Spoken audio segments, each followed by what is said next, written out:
Assalamualaikum warahmatullahi wabarakatuh. Teman-teman, selamat datang kembali di Dollar Hunter.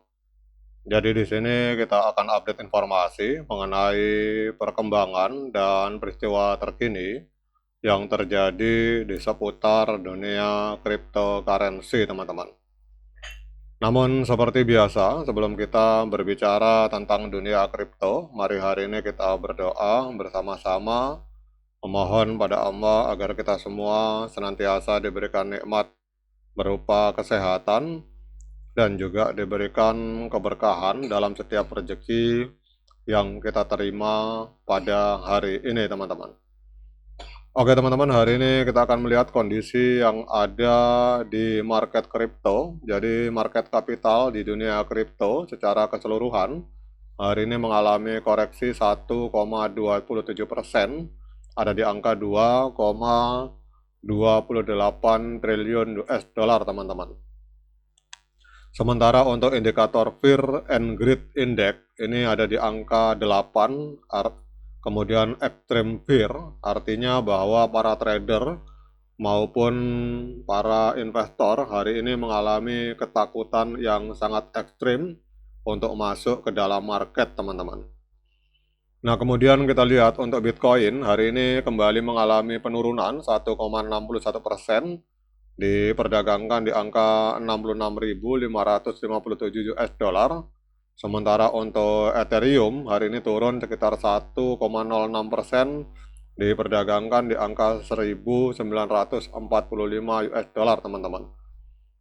Namun hari ini kita akan membahas tentang XRP. Jadi XRP hari ini kita lihat turun 1,34%, diperdagangkan di angka 1,36 US dollar, teman-teman. Nah, kita akan lihat untuk sebuah tulisan menarik dari Indodax Academy yang membahas tentang potensi XRP di tahun 2026, teman-teman. Jadi CEO dari Canary Capital membeberkan tentang prediksi Bitcoin dan potensi XRP di tahun 2026. Jadi kita lihat di sini bahwa CEO dari Canary Capital yang bernama Stephen McCloud ini memperkirakan bahwa 2026 akan menjadi fase pelemahan bagi Bitcoin sebelum pasar kripto kembali memasuki siklus kenaikan berikutnya, teman-teman. Jadi dalam wawancara dengan CNBC dan Korea Economic Daily yang dikutip oleh ETH News, jadi CEO dari Canary Capital menyebutkan bahwa tahun 2026 sebagai bear lag dalam siklus 4 tahunan kripto, namun bukan awal dari kehancuran struktural, teman-teman. Jadi pada saat tulisan ini dibuat, Bitcoin diperdagangkan di angka 67.000 dengan indikator sentimen pasar berada di level extreme fear dan XRP berada di kisaran 1,9. Namun pada hari ini kita lihat untuk Bitcoin diperdagangkan di angka 66.521, artinya kembali turun, dan untuk XRP itu turun juga lebih dalam di angka 1,36 US dollar, teman-teman. Kemudian beliau menyatakan bahwa Bitcoin itu berpotensi mengalami tekanan harga hingga pertengahan 2026.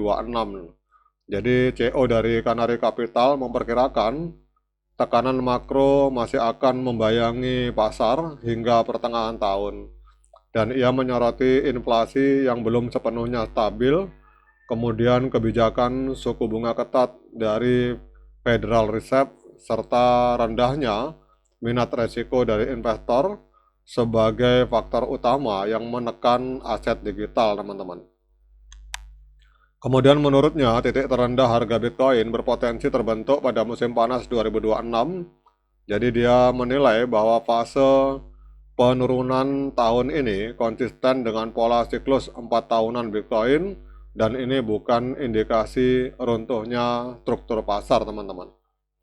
Jadi ia menilai bahwa fase pelemahan tersebut bisa menjadi periode transisi sebelum potensi rally baru yang meluas hingga tahun 2027, sejalan dengan pola historis pasca halving Bitcoin, teman-teman.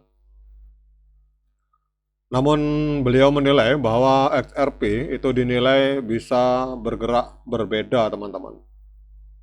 Jadi berbeda dengan pandangan jangka pendek terhadap Bitcoin, CEO dari Canary Capital ini menyampaikan optimisme relatif terhadap pergerakan dari XRP, teman-teman.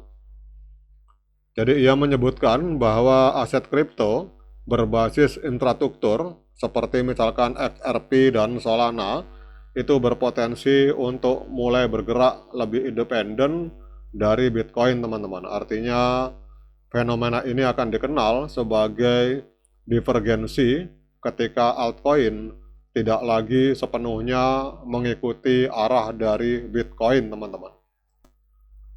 Jadi kalau kita lihat di sini, CEO dari Canary Capital menyoroti perkembangan XRP Ledger serta potensi penggunaan untuk transaksi lintas batas dan tokenisasi aset sebagai faktor fundamental yang dapat mendorong valuasi, teman-teman. Jadi Canary Capital juga disebut-sebut mereka meningkatkan fokus exposure terhadap XRP, dan ini mencerminkan keyakinan bahwa aset yang berbasis utilitas itu akan dapat tampil lebih kuat dalam fase ekspansi berikutnya, teman-teman. Artinya kita tahu bahwa untuk Bitcoin itu tidak mensupport smart contract, teman-teman. Jadi kita tidak bisa membangun aplikasi di atas Bitcoin. Nah, kalau XRP kita tahu bahwa XRP Ledger itu bisa mensupport katakanlah transfer uang antar negara. Jadi memang untuk XRP dibangun, mereka memiliki utilitas seperti misalkan XRP Ledger ini akan menjadi jaringan blockchain yang melayani transaksi di antara mata uang fiat, teman-teman. Jadi kalau saya sepakat dengan pendapat dari CEO Canary Capital bahwa aset kripto yang memiliki infrastruktur atau memiliki fungsi dan utilitas seperti XRP dan Solana itu memang akan bergerak merdeka dari Bitcoin, teman-teman. Artinya mau Bitcoin naik turun itu mereka akan bergerak sesuai dengan katalisnya masing-masing. Jadi kalau kita lihat kesimpulannya, teman-teman, bahwa proyeksi dari Canary Capital ini bertumpu pada asumsi bahwa kondisi makro akan mulai stabil menjelang akhir 2026. Penurunan inflasi dan pelonggaran kebijakan moneter dinilai akan menjadi katalis utama bagi kembalinya likuiditas ke aset beresiko. Meskipun sentimen pasar saat ini berada dalam zona ketakutan ekstrim, namun CEO dari Canary Capital menilai situasi tersebut masih konsisten dengan koreksi dalam siklus, teman-teman. Jadi ini bukan tanda runtuhnya model halving. Kemudian dengan volatilitas yang masih tinggi, 2026 diproyeksikan akan menjadi tahun penyesuaian sebelum potensi fase pertumbuhan baru terbentuk. Oke, teman-teman, demikian update informasi ini. Nah, kemudian pertanyaannya, dengan berbagai informasi ini, apakah hari ini layak bagi kita untuk melakukan pembelian XRP? Nah, untuk menjawab pertanyaan tersebut, saya persilahkan teman-teman untuk melakukan dior dan investigasi secara mandiri, karena uang Anda adalah tanggung jawab Anda masing-masing. Oke, teman-teman, demikian update informasi ini. Semoga bermanfaat. Sekian dari saya. Assalamualaikum warahmatullahi wabarakatuh.